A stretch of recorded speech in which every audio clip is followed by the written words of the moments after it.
El día de hoy vamos, hermanos queridos, a empezar a trabajar ya en la profundidad de lo que es este ministerio con la llamado hoy las fuentes de la predicación.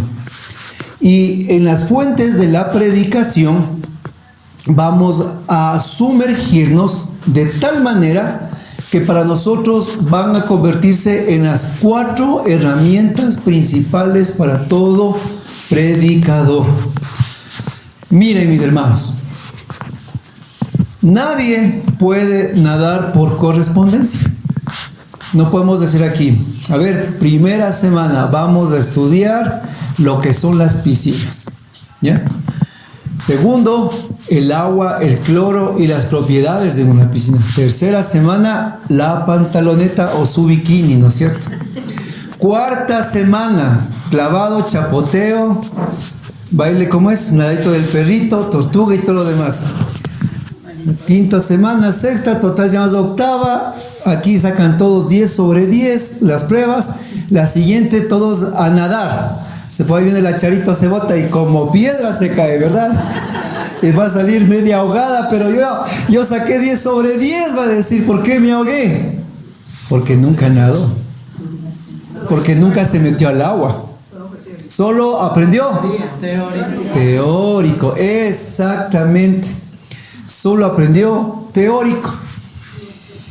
¿Y por qué es tan importante esta semana? Porque de las 2 semanas que hemos trabajado teórico, como dice mi hermana, hoy empezamos a mojarnos.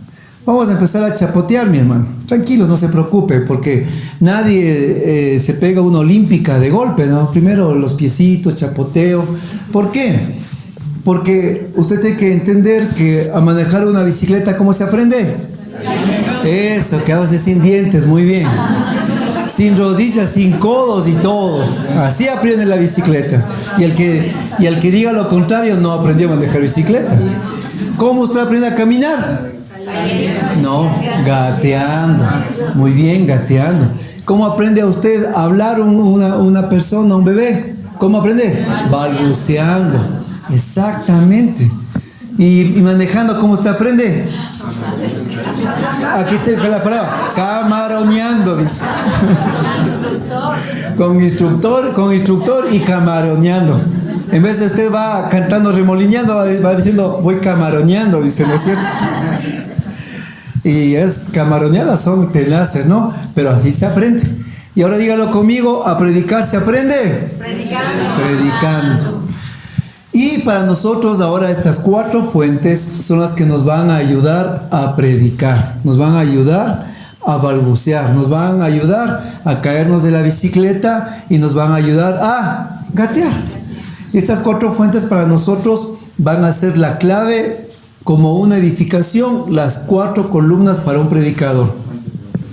Pero no podemos partir sin este concepto. El buen predicador siempre tiene que decir algo, ¿ya? Miren, el buen predicador siempre tiene que decir algo. El mal predicador tiene que decir algo. ¿Ven la diferencia? Apréndase de memoria. El buen predicador siempre tiene que decir algo. El mal predicador tiene que decir algo. ¿Por qué? El buen predicador entendió algo, lo que en San Mateo 13:52 dice el Señor. Y Él les dijo, por eso todo escriba que se ha convertido en un discípulo del reino de los cielos es semejante al dueño de casa que saca de su tesoro cosas nuevas y cosas viejas. El buen predicador es como este escriba que se ha convertido en discípulo en el reino de los cielos y de su aljaba, de su cajita saca siempre lo viejo y lo nuevo. ¿A qué se refiere eso? Que el buen predicador siempre tiene un mensaje nuevo, un mensaje antiguo. ¿En dónde, mi hermano? ¿Saben dónde? Desde el púlpito de su vida, desde la sencillez de su diario vivir, desde la plataforma de su trabajo, estudios, vecinos, amigos, familiares, comadres, compadres y en el lugar donde se encuentra. Por eso el buen predicador siempre tiene algo que decir. ¿Por qué? Porque su lugar de predicación es su propia vida. Pero ¿cuál es el mal predicador? El que tiene que decir algo. ¿Por qué? El que está esperando que solo le tomen en cuenta para predicar en el grupo es mal predicador, pésimo predicador, no sirve de predicador. ¿Cómo, mi hermano? Sí, porque usted está esperando una plataforma, un púlpito, un micrófono, un lugar para ahí prepararse, para ahí hablar, para ahí decir. Entonces usted es un mal predicador. Pero si usted entiende que la predicación nace desde la sencillez de mi vida, entonces usted es un buen predicador.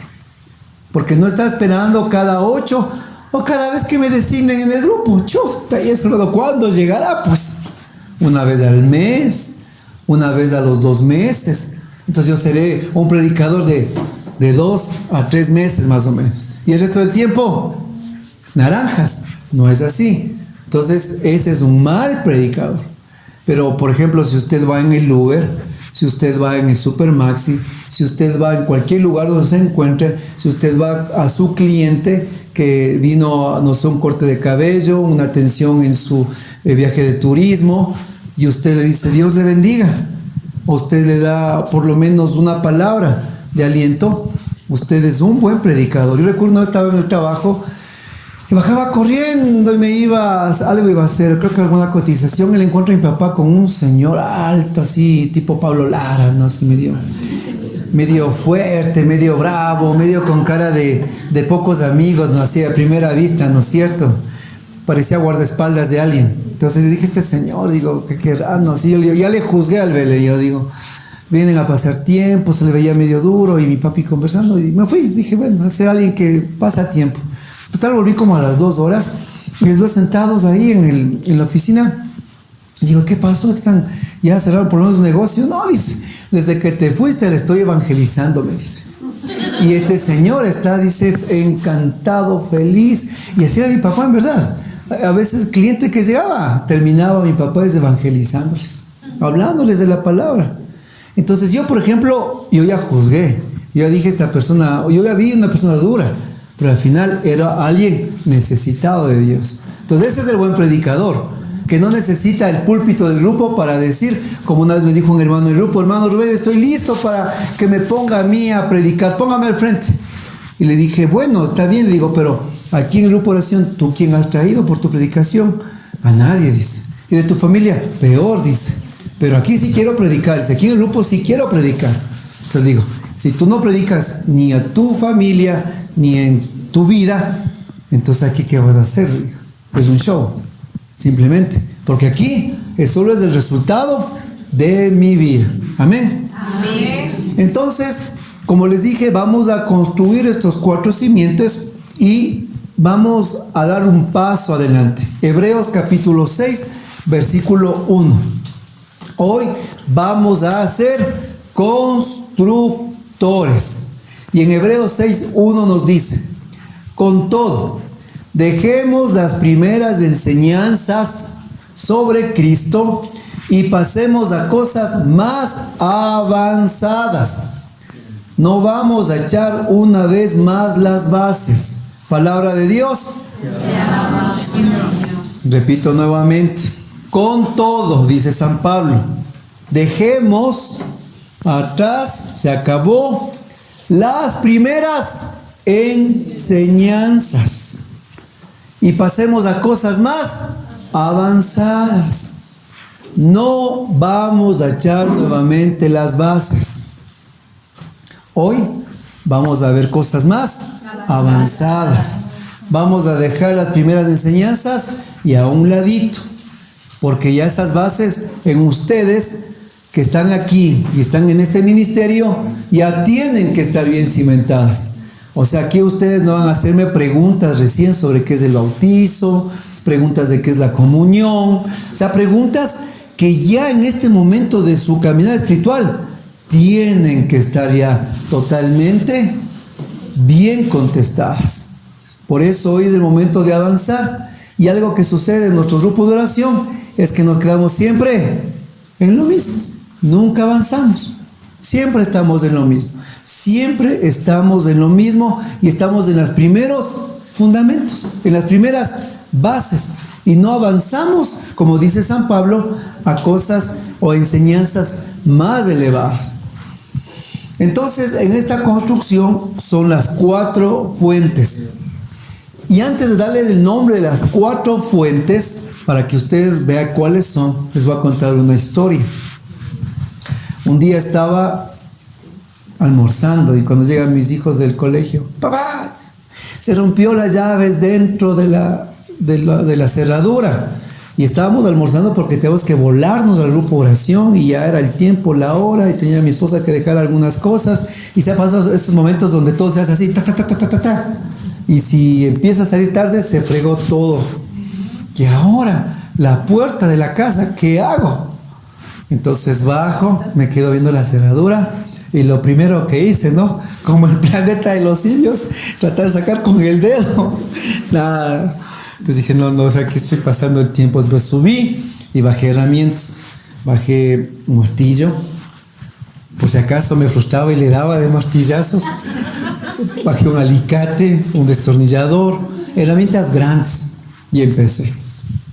Y casi sudaba y con las cosas grandotas, nada. Me quedo así. Ya quedo viendo y digo, no, pues, para cosas pequeñas, herramientas pequeñas, digo, ¿no es cierto? Otra vez corro, traigo otra caja de herramientas con cosas más pequeñas, corta uñas, pinzas y cosas así, ¿no? En la que comencé con las cosas pequeñas a poder ya mover las llaves y en un rato que ¡tac! Le agarré, saqué el playo y con el playo le agarré a la pequeña y ¡trac! Le saqué. Dios mío, era ver cómo inventado la bomba atómica. Es que era ya un momento de estrés, era traer un cerrajero ese rato. Porque es bien complicado cuando ¡pac! Se parte dentro de una cerradura las llaves. Y cuando iba a decir, es que viene el detalle, perdón. Sí, al rato que me quedé boquiabierto viendo las llaves y uno a veces se olvida. Me acuerdo que me quedé y le digo, Espíritu Santo, ¿qué hago? Y ahí fue cuando el Señor me dijo, perdón Señor, me dijo, para cosas pequeñas, herramientas pequeñas, sentí mi corazón. Ahora sí, complemento al final. Y salgo y digo, ya iba a decir gloria a Dios, cuando el Señor me coge y me dice, ese no era el propósito. Digo, pero el propósito es sacar las llaves, le digo. Es como que el Señor dice, no entendiste. Y me quedo viendo otra vez, me quedo viendo la cerradura. Y el Señor me dice, mira, Él me hizo entender el por qué fue ese momento. Los dones y carismas, me decía, son igualitos para nuestras vidas. Hay dones que son como el martillo, como el serrucho, como el cincel, como eso, que son fuertes, grandes, que necesitan para abrir terreno. Pero hay otros carismas que son como las pinzas, el corta uñas, que necesitas exclusivamente para cosas pequeñas. Para cosas grandes, un tipo de dones, y para cosas pequeñas, otros tipos de dones, me decía el Señor. Y estas fuentes que vamos a estudiar son ese tipo de herramientas, las cuales nosotros vamos a entender, nos va a capacitar para que en un momento nosotros saquemos del martillo de la palabra y en otras saquemos las pinzas de la palabra. Porque habrá corazones que el Espíritu necesita realmente un momento de reprensión, de exhortación, y la palabra y la fuerza del Evangelio, y ¡pam! Martillazo. Pero habrá otro momento tal vez que tengamos que topar temas más delicados, temas en los que, hermano, no, el martillo no sirve, pero sí sirven las pinzas. Pero ¿cómo podemos utilizarlas si no las conocemos? Si no las utilizamos, si están ahí guardadas. Entonces, vamos ahora sí a presentar las 4 fuentes, cuáles son y que vamos a desarrollar en esta tarde. La primera fuente se va a llamar o se llama la fuente cosmológica. La segunda, la fuente antropológica. La tercera, la fuente de la revelación. Y la cuarta, la fuente del magisterio. Y estas 4 super herramientas son aquellas que nos van a permitir edificar el reino de los cielos. La fuente cosmológica, la fuente antropológica, la fuente del magisterio y la fuente de la revelación. Y a estas 4 herramientas para ustedes se va a convertir en las columnas, en sus mejores amigos, se va a convertir en las herramientas necesarias para construir la predicación, sus formaciones y para embellecer la vida en este ministerio. Va a decir en Hebreos capítulo 1, versículo del 1 al 2. Hebreos 1, del 1 al 2. De muchas formas y de múltiples ocasiones habló Dios en el pasado a nuestros padres por medio de los profetas. En estos últimos tiempos nos ha hablado por medio del Hijo, a quien instituyó heredero de todo. Palabra de Dios, te alabamos, Señor. Hebreos capítulo 1, del versículo 1 al 2. 1, 2. Miren, dice la escuela Paulina que Dios nos ha hablado de múltiples formas y de muchas maneras a nuestros padres, a través de los profetas, pero en este último tiempo nos ha hablado a través de su Hijo, que nos instituyó como herederos. Dios nos ha hablado de múltiples maneras y de múltiples ocasiones nos ha dicho. O sea, Él nos está todo el tiempo instruyendo. Todo el tiempo nos está hablando. Aquí la situación es que nosotros tenemos que ser como las arañas. ¿Cómo que las arañas? Sí. Las arañas, ¿cuántos ojos tienen? 8 ojos. Y para la araña no se escapa la presa porque tiene un montón de ojos. Ningún predicador se atreve a salir a la calle en su diario vivir sin prestar atención de lo que está pasando en su entorno, porque todo lo que está viviendo es la materia prima para su siguiente predicación.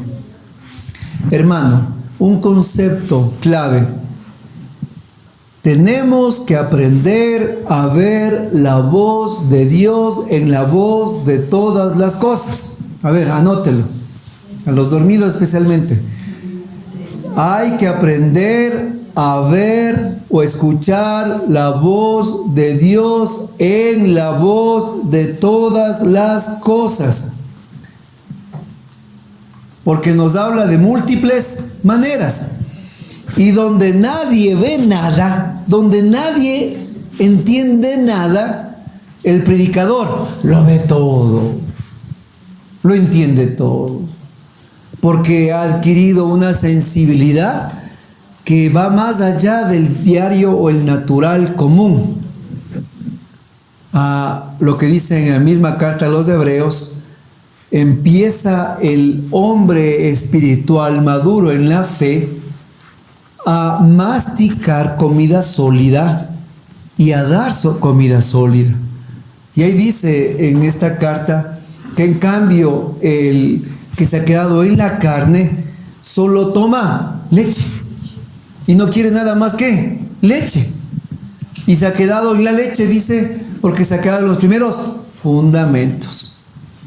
Por eso, algo interesante que me parece de los estatutos de renovación, como una nota de página, dicen los estatutos que si una persona que se separa 6 meses del grupo de oración y vuelve nuevamente, tiene que volver a iniciarse desde el seminario de vida en el Espíritu. Tiene que ser tratado otra vez como nuevo. Ya es cuando digo, tiene razón. Porque nosotros tenemos que estar todo el tiempo conectados a la gracia del Señor. ¿Y a qué me refiero con este punto? Si usted me ve a mí en las predicaciones, yo les topo mucho la visión cosmológica y antropológica en todo lo que es de mi vida. Y eso le saca a usted una enseñanza. Y eso es la visión que Dios nos da para la predicación. Estamos hablando de las fuentes. Y mi tío, que en paz descanse, él tiene un terreno por Palmo Real, por Ibarra. Y su finca es bien metido, así como ustedes que son bien metidas y bien arriba en la montaña. Y estábamos un día por ahí. Y ahí él ha tenido una fuente de agua dulce. Y esa fuente de agua dulce la canalizaba con unas tuberías que llegaban hasta su casa. ¿Pero dónde está lo traumante? Porque está todo igual. Lo traumante para mí, citadino, es que él tenía de esa fuente todas las llaves, todo eso, la cañería, y tenía en un lugar las llaves abiertas todo el tiempo el agua. Y a mí qué desesperación, pues no, porque aquí, nosotros ¿qué hacemos aquí? Usted una llave es abierta y corre a cerrar, pues no, porque usted mientras menos consume, menos paga. Y yo veía las 24 horas del día. Al principio qué desesperación, después ya me acostumbré. Y que me habló Dios con esta fuente y esta canalización sobre las fuentes. Si son grandes las fuentes, pero su grupo, la comunidad, los fieles, si tienen sed, tengo sed. Sí, mi hermano, vea, si ve esa punta blanca ahí al final, ese es el Cotopaxi. Vayas a tomar agua allá. Ya vengo con el vaso al Cotopaxi. ¿Eso haría usted? No, pues no es cierto. ¿Usted qué va? Dice, voy a las llaves. Pero si las llaves no es que de la nada sale agua de ahí, sino que es toda una red de tuberías que viene de la fuente, como ese ejemplo que le decía a usted. Usted se convierte en el canal para su comunidad, para sus hermanos. Miren, si bien sale a borbotones del agua de vida, el pueblo de Dios no puede acercarse a tomar directamente de la fuente. Necesita de usted para que de la fuente venga el agua canalizada. Venga el agua lista. Venga el agua pura. Por eso en la carta de Santiago, Nuevo Testamento, capítulo 3, versículo 11, Santiago capítulo 3, versículo 11, el Señor dice: ¿puede acaso brotar de una misma fuente agua dulce y agua amarga? Hermanos míos, ¿acaso puede dar aceitunas una higuera o higos una vid? Pues tampoco una fuente de agua amarga puede dar agua dulce. Y usted que se convierte en predicador del reino de los cielos, ese escriba que decía arriba que es discípulo, tenemos algo muy delicado, que es ser conductores de la gracia divina. Y de este canal, que soy yo, no puede brotar agua dulce y agua salada a la vez. Es imposible. Bien sale agua dulce o bien sale agua salada. Y eso me pasó una vez a mí en la playa cuando era chiquito, pequeño. Yo vi unas llaves de agua y pensé que como aquí abría y metía la boca y tomaba el agua, total abro las llaves y sale agua salada, así agua del mar. ¡Qué asco! Me tocó vomitar ese rato porque me tragué. Han sabido tener el agua conectada simplemente para que se laven los zapatos, los pies, las chancletas, pantalonetas, pero no para meter la boca. Ese rato casi me enfermo porque tomé agua salada. Y así mismo cuando era pequeño, travieso, no sé en qué pensaría mi tío, en un tubo de PVC estaban unos dos cables. Y según yo en pensamiento iba a soplar para que salga por ahí, no sé, mi voz, algo meto en la boca y lo único que vi fue estrellas. Me electrocuté la lengua. Salí 1 metro saltando. Hermanos, cuidado, nosotros somos una fuente que damos agua salada, amarga, salitre y espantosa a la gente. O nos convertimos en predicadores eléctricos, oiga, que lo único que al pueblo damos es eso. No damos gozo, paz, alegría, sino solo malas noticias, desastres. Damos la última trompeta, que vamos a ser arrebatados, y hablamos de que la iglesia, que esto, que este otro, que se va a dividir. O sea, hermanos, o empezamos a hablar de la carestía de la vida o de política. Eso es electrizante a la gente. En vez de dar alegría les deja hermanos con mareados o electrocutados. ¿Qué fuente somos primero nosotros? Tenemos que ser esa conducción fiel que del agua de Dios aquel que se acerca pueda beber. Nos va a decir en el Antiguo Testamento que el pueblo quería escuchar la voz de Dios, la voz que escuchaba Moisés. Entonces hubo una preparación total con el pueblo de Dios para que todos sean profetas. ¿Han leído? Y dice que pues Moisés se paró después de la preparación, ayunaron, hubo una limpieza, bueno, fue una cosa increíble. Y Moisés estaba emocionado porque él dijo, ahora todos van a hablar, Dios a todos va a hablar. Y Moisés se paró al frente del monte Sinaí y tras de él todo el pueblo. Y el Señor dijo, Señor, habla a tu pueblo. Y comenzó a escucharse truenos, relámpagos y todo el poder de Dios comenzó a darse al pueblo. Moisés era extasiado, pero el pueblo no soportó. El pueblo no soportó y va a decir en el libro de los Números que le dijeron a Moisés, no, por favor, que seas solo tú el mensajero del Señor, porque el pueblo no resistió. Entonces, por eso ustedes, a imagen de Moisés, tenemos que ser una fuente fidedigna de la que Dios dé esa agua. Porque si usted empieza a dar a la gente, hermanos, leche de burra o agua adulterada que es mezclado con cal, eso se va a tomar la gente. Porque va a confiar en usted que está dando la palabra. Está confiando en usted que está dando discernimiento. Está confiando en usted que se levantó con el contingente de la palabra. Y usted está hablando una cosa, pero su vida es otra. ¿A qué está dando la gente? Pura agua salada. Yo estoy hablando del amor de Dios, pero yo no me aguanto ni una en la calle. ¿Qué estoy dando? Yo estoy hablando de fidelidad, paz, perdón, pero en la casa odio a alguien de la familia. ¿Qué estoy dando? Pura agua salada. Entonces aquí no se trata solo de encontrar esquemas o palabras, sino que también lo que nace de la fuente de nuestro corazón. Por eso dicen los proverbios, sobre todo cuida la fuente de la vida que es tu corazón.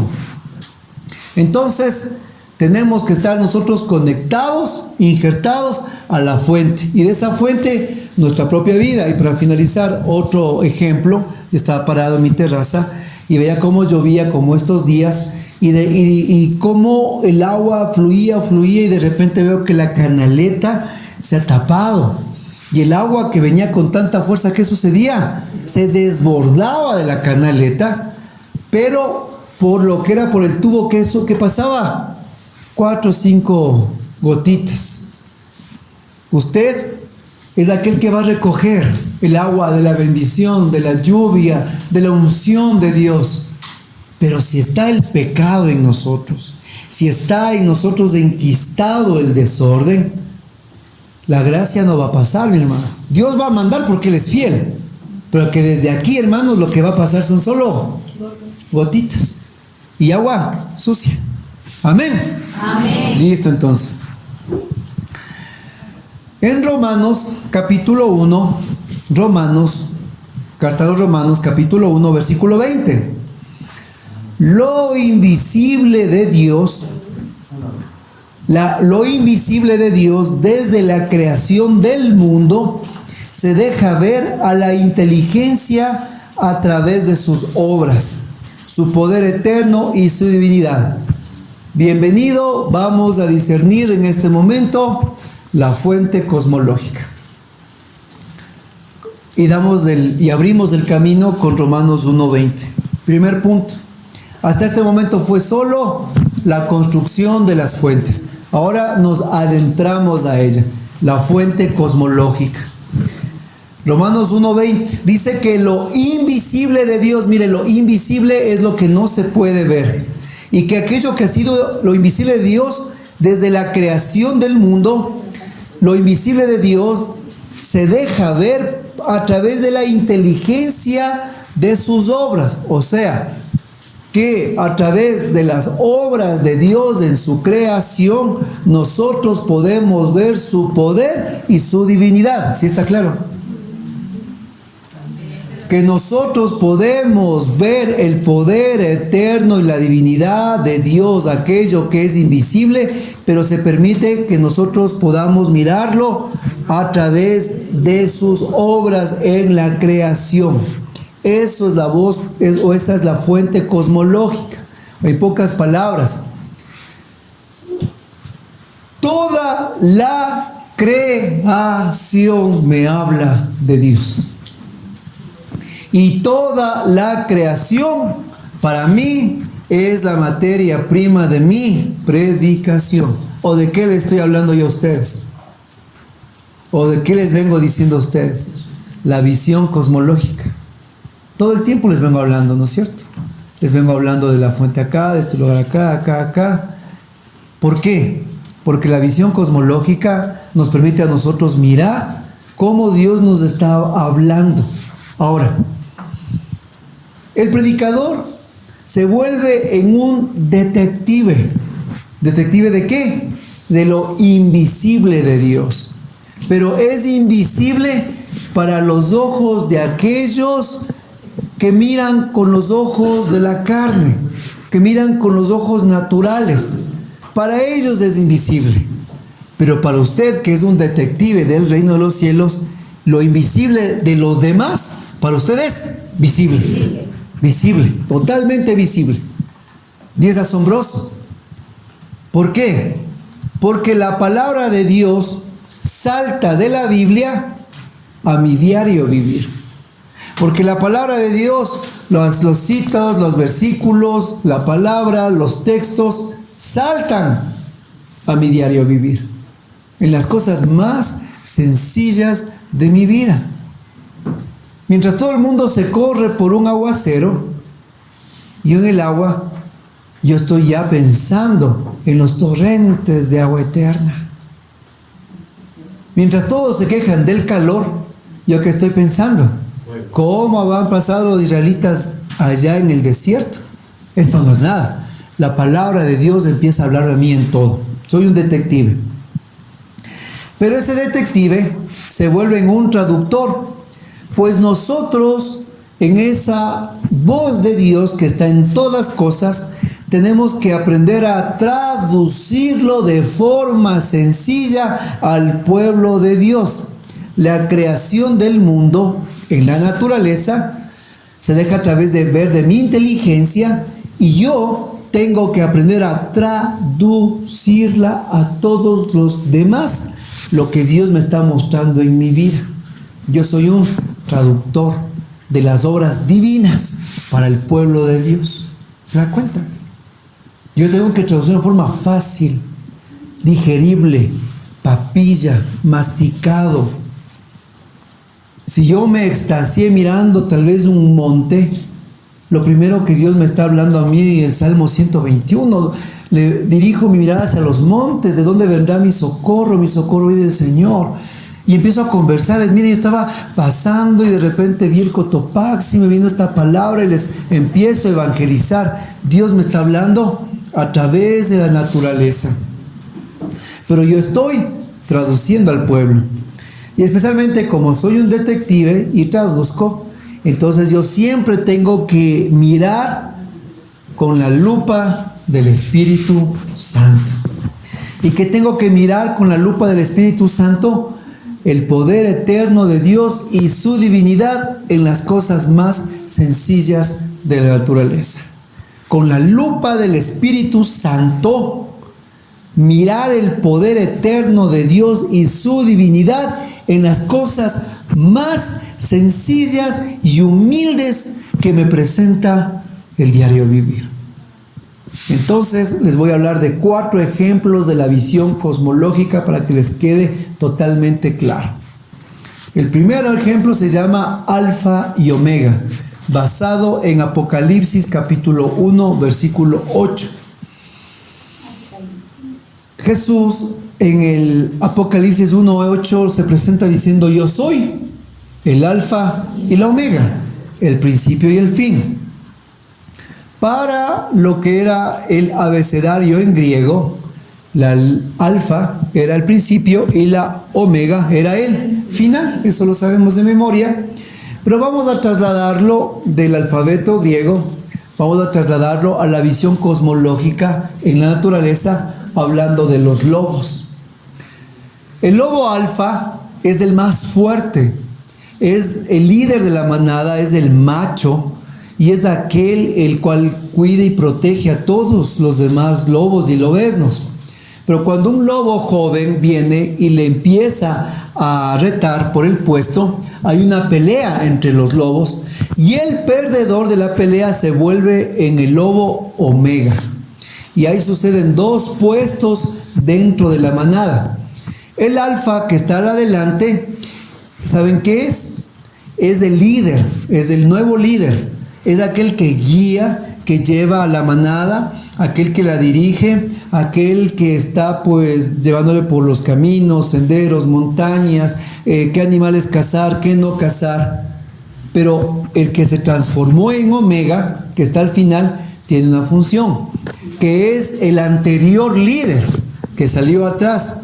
Cuando vienen, por ejemplo, otros lobos a querer dañar, el primero que sale a proteger es el omega, no el alfa. El omega es el que sale a defender con su propia vida a la manada. ¿Qué miramos en esto? Del alfa y el omega que dice en Apocalipsis, al alfa y omega que nos presenta la naturaleza, que Jesús, que es el alfa y el omega, Jesús es el que nos indica el camino. Jesús es el que está al frente de nosotros. Él es el camino, Él es la verdad, Él es la vida, Él es la puerta. Él es el que nos guía. Él es el faro de luz. Pero Jesús también es el omega, porque Él es el que dio la vida por nosotros. Es el que se sacrificó para que el enemigo no nos mate y nos dio vida eterna.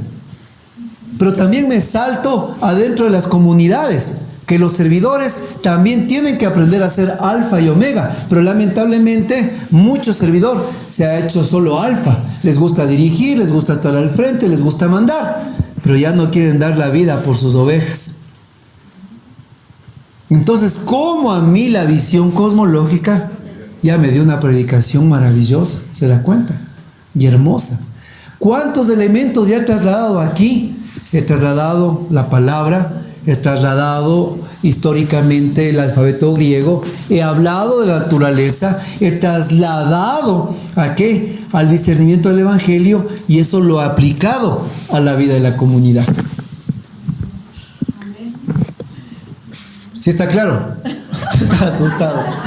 Entonces eso a nosotros nos permite tener la visión cosmológica, enriquece de una manera tal la predicación que nuestras predicaciones se vuelven totalmente ¿qué? Llamativas, se vuelven totalmente ¿qué? Interactivas, totalmente ¿qué? Iluminadas, y nos permiten a través de eso mirar a nosotros la gloria de Dios en lo invisible. Miramos nosotros lo visible, ¿se da cuenta? Segundo ejemplo.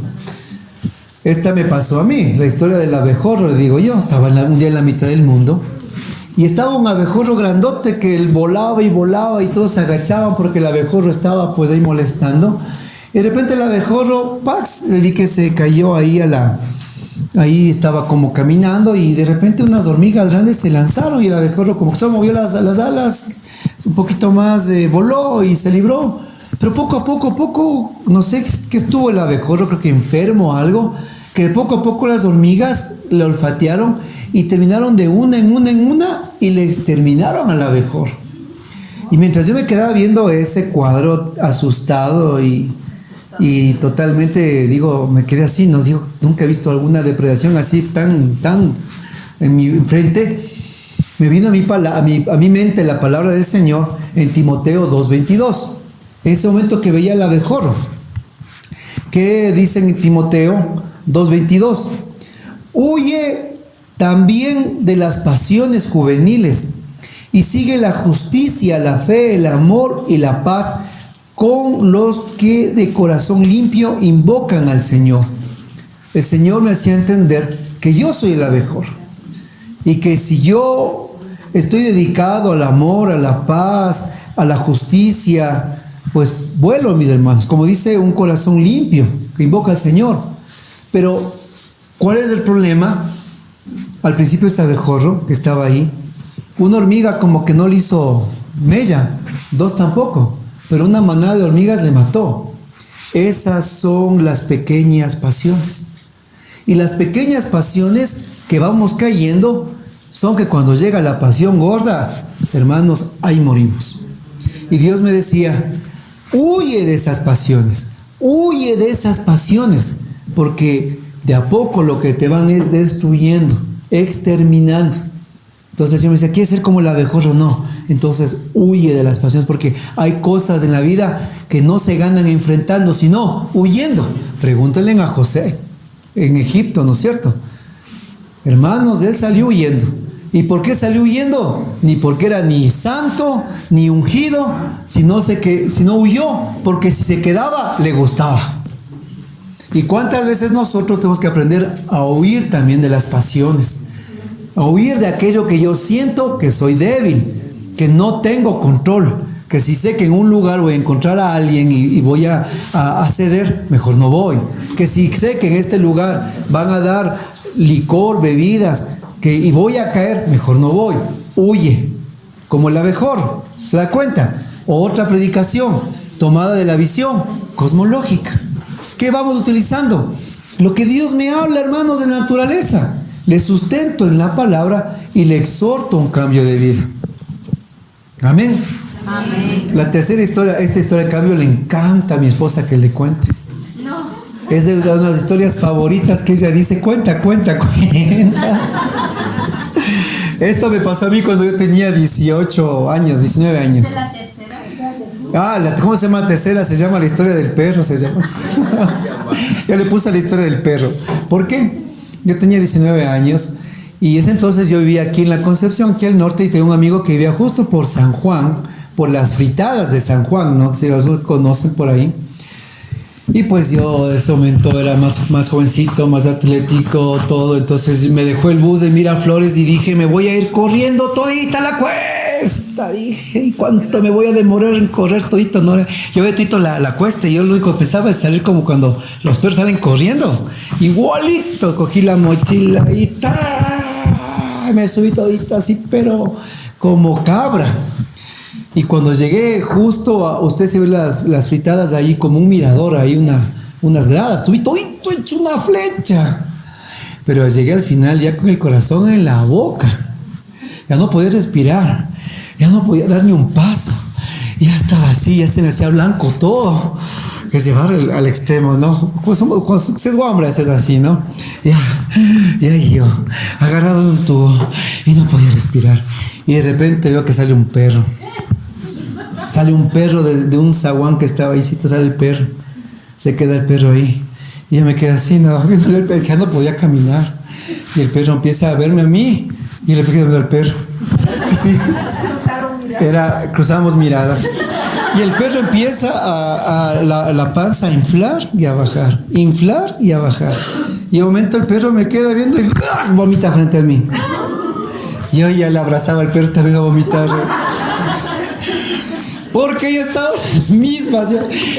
O sea, en otro momento yo hubiera salido corriendo. Pues qué asco, es que pues que ya no avanzaba ni a caminar, pues. O sea, ¿cómo es cuando de golpe te paras, te queda eso? Que ya no puse a avanzar. Sí, me quedé hasta con ganas de vomitar y todo, porque fue demasiado lo que salí corriendo. Una descompensación, o sea, me abusé en ese momento, en pocas palabras. Y me quedé viendo al perro con el vómito. Y después el perro ve el vómito y me ve a mí. Me ve a mí y ve el vómito. Y me ve otra vez y empieza. Lo que vomitó. Y ahora así, ¿no? Ya cuando parece que toda la historia ha acabado, el perro otra vez me queda viendo. Y yo le hago así. Y el perro me hace así. Le hago así, ¿no? Y me hace así, otra vez vomita el desgranado. ¿Y sabe qué pasó? Otra vez se tragó el vómito. 2 veces frente a mí el perro. Qué bestia, yo ya al desayuno ya estaba aquí. Y cuando ya me estaba yo, así, no, o sea, la cogida que se aguanta. Ese momento, el Señor, el Espíritu de Dios, me pone en mi mente y en mi corazón la palabra. Segunda de Pedro, capítulo 2, versículo 21 al versículo 22. Segunda de Pedro, capítulo 2, versículo 21 al 22. Más les valdría no haber conocido los caminos de la santidad, que después de haberlos conocido, apartarse de la santa doctrina que les fue enseñada. Se les aplica con razón lo que dice el proverbio: el perro vuelve a su vómito y la puerca lavada se revuelca en el fango, en el barro o el puerco. Le vi y Dios me dijo, si vuelves atrás, serás como el perro que vuelve al vómito. Yo me quedé, pero... Y no me he olvidado nunca del perro. Y siempre que paso por ahí, me acuerdo del... Me acuerdo siempre, y siempre paso por ahí. Y hermanos, Dios se reveló a mí a través de algo de lo cual posiblemente alguien se había asqueado, tal vez posiblemente alguien no podía ni aguantarlo. Tuve que yo cansarme ese momento, quedarme imposibilitada de dar un paso, y Dios utilizó todo ese cuadro, hizo todo eso para mí darme una lección. No vuelvas atrás. Porque el pana que iba a hacer deberes, que bestia con él, era de los chupes, pues, de los tragos. Éramos de las salidas. Y esa tarde el Señor me dijo, los deberes, nada más. Porque si vuelves atrás, eres como ese perro que vuelve al vómito. O como la puerca que después de ser lavada, al fango se revuelca. Y nosotros que estamos aquí, y que Dios nos tenga misericordia, ¿cuántas veces? Porque sí lo hemos hecho. Porque sí hemos sido el perro que vuelve a su vómito. Porque sí hemos sido la puerca que se vuelve a revolcar nuevamente en el fango. No es que digan, hermanos, yo nunca he sido de esos. Yo jamás. Inmaculado desde el día de mi bautismo en el Espíritu. Mentirosos. Va a decir en la carta de San Juan, el que diga que no tiene pecado es un mentiroso. ¿Y cuántas veces nosotros hemos obrado de esa manera? Volviendo a las mismas andanzas, sinvergüencerías, a la misma carne, al mismo pecado, a la misma oscuridad que Dios nos sacó. Nos hemos ido a tragarnos, no una, sino 2 veces el vómito. Entonces, miren cómo la palabra, a través de la visión cosmológica, una exhortación al pecado, una exhortación al cambio de vida, una exhortación a la santidad, cómo Dios utilizó y cómo a través de este momento usted puede fijar. Pero para eso usted tiene que convertirse, que dice, en un hábil, dice que sea escriba, que se ha hecho discípulo, dice, que saca de su aljaba lo nuevo y lo viejo. Y usted tiene que ser muy... Salvador Gómez decía cuando hablaba con él, ¿no? Porque yo me senté con él a conversar de este curso, y él decía, él me decía esa vez, el predicador tiene que saber 2 cosas, decía él. Aprender a saturar la foto, sabía decir él. Sí, usted toma una foto y es bonita, pero tiene abajo un filtro que se llama saturación, ¿ha visto? Y cuando el saturo, ¿qué hace? Se hace los colores, se hacen hermosos, se hacen nítidos, se hace precioso. Y el predicador tiene que aprender a saturar los colores de la naturaleza. No a inventarse historias, pero sí a saturarlas. Y yo con lo del perro le saturé, mi hermano, los colores. Y usted mientras escuchaba, usted le vio al perro, usted me vio caminando, me vio ajetreado, usted vio toda la historia. Y usted tiene que aprender a contar eso, saturar la historia, mi hermano. No inventarla, pero sí la gente tiene que entender con colores vívidos lo que Dios ha hecho en su vida o la historia que usted está contándoles. Porque puedo contarles lo mismo, pero sin una gota de gracia, sin una gota de saturación. Y hermanos, eso más que ser algo evangelizador, va a ser algo asqueroso. ¿Sí? Amén. Amén. Cuarto ejemplo de la visión cosmológica. ¿Hasta aquí está claro? Ya. Y vamos a los deberes que esta semana van a ser así igualitos como les acabo de explicar yo. Facilito. ¿Se da cuenta? Facilito. Cuarta. A mí deme del vómito, dice Doris. Muy bien. El cuarto se llama Se me robaron los tomates. Y les estoy contando, vean, estos 3 ejemplos son de mi propia experiencia, de mi propia vida. No saqué de un libro, no saqué de que otro predicador allá dijo, un ejemplo ya, son de mi propia vida. De estos 4 ejemplos, solo el primero lo he tomado de otra fuente, digamos que bibliográfica. Pero los otros 3 son de mi diario vivir. Y aquí ustedes en sus vidas tienen un montón de contingentes que están listitos para la predicación. Es que es así. ¿Por qué se llama Se robaron los tomates? Yo tengo en mi jardinera una pequeña como granja. Yo he sembrado de todo: tomates, cebollas, pepinillos, zanahorias. Dije, tengo una planta de cedrón, coles. Bueno, de todo he sembrado. De todo, en verdad, de todo tipo. Como es de plantas aromáticas, romero, menta, y tengo de todo, y cada vez me ha ido dando. Y a veces llego a lo de mi esposa, le digo, uno te traen flores, yo te traigo una cebolla, le digo. Grandota, le digo, recién.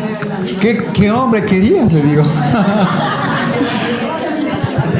Entonces, en esa granja, la tierra la preparé muy bien una vez, la aboné demasiado bien, y algunos hermanos lo vieron de algunas veces que me dio, pero la primera vez que me dio fueron unos tomates grandotes, unos tomates riñón. Y pues yo decía, ¿por qué se llaman tomates si son rojos? Decía yo, ¿no? Porque en la mitad se hacen tomates, pues cuando está empezando a cambiar del verde al rojo se hacen tomates. Es porque empieza el tiempo de la maduración. Entonces era feliz, ¿no? Viendo montones de ahí que estaban haciéndose y ya estaban todos tomates. Y dije, voy a esperarme unos 2 días que se haga rojo y les cosecho, digo yo. Y total, el día que bajo a coger emocionado, no, hermano, sí estaban, pero estaban ya comidos ¿por quiénes? Por los pájaros. Los pájaros se me robaron los tomates. Ya no podía coger, ya estaban picoteados. Y cuando yo me moría de las iras y digo, ¿por qué no cogí ayer? ¿Por qué no cogí ayer? El Espíritu Santo. Yo, ¿qué? Espérate. Aquí viene se siente en el corazón, aquí viene una enseñanza. ¿Y cuál es la enseñanza? Lo que está en Mateo 13, 19. Mateo 13, 19. Mateo 13, 19. Las semillas que cayeron en el camino representan a los que oyen el mensaje del reino y no lo guardan. Entonces viene el maligno y arrebata la semilla que fue sembrada en el corazón. Palabra del Señor, gloria a ti, Señor Jesús. ¿Qué dice la palabra? Que la semilla que cayó en el camino y los pájaros que se la comen es del maligno, que aquellos que aceptan la palabra pero no la guardan, no la entienden, no la interiorizan, dice las traducciones, es el maligno que viene y se la roba. O sea, la gracia que Dios nos da a nosotros, si no la guardamos, no la interiorizamos, no la masticamos, no la atesoramos, tiene la conclusión de que se nos va a ser robada la bendición. La bendición va a ser robada porque no aprendemos a guardar. Y Dios me dijo, eso te acaba de pasar a ti, me dijo. Tú no guardaste el fruto, tú no guardaste la bendición, tú tenías que haber guardado para que no sea robada. Y me decía, frente a ahí como mudo en los tomates, Dios me iba hablando y me decía, tienes que guardar, aprender a guardar la paz, tienes que aprender a guardar una buena confesión, tienes que aprender a guardar mi palabra, tienes que aprender a guardar los tesoros que son valiosos en tu vida, porque si no los guardas, se te serán robados. Y nosotros tenemos que aprender, porque si de esto, por ejemplo, hoy no guardamos, no atesoramos, no lo activamos, como dicen las matemáticas, se olvida. Igualito pasa con este ministerio. ¿Se da cuenta? Les hablo de otra cuarta visión cosmológica. ¿Qué he tomado? Mi diario vivir, que he tomado la jerarquía que les cuento, pero tomo a través de la palabra y nos explica el Señor sobre que nosotros tenemos que aprender a guardar lo que el Señor nos da.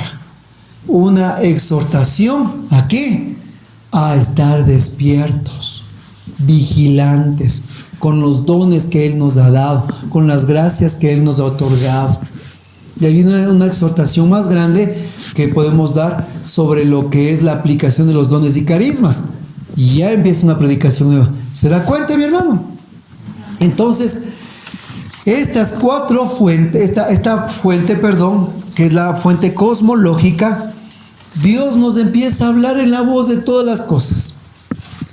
Y nosotros tenemos que estar totalmente despiertos para que la voz de Dios empiece a nosotros a instruirnos. Y eso es motivo de mi siguiente predicación. ¿Qué le parece? Gloria a Dios.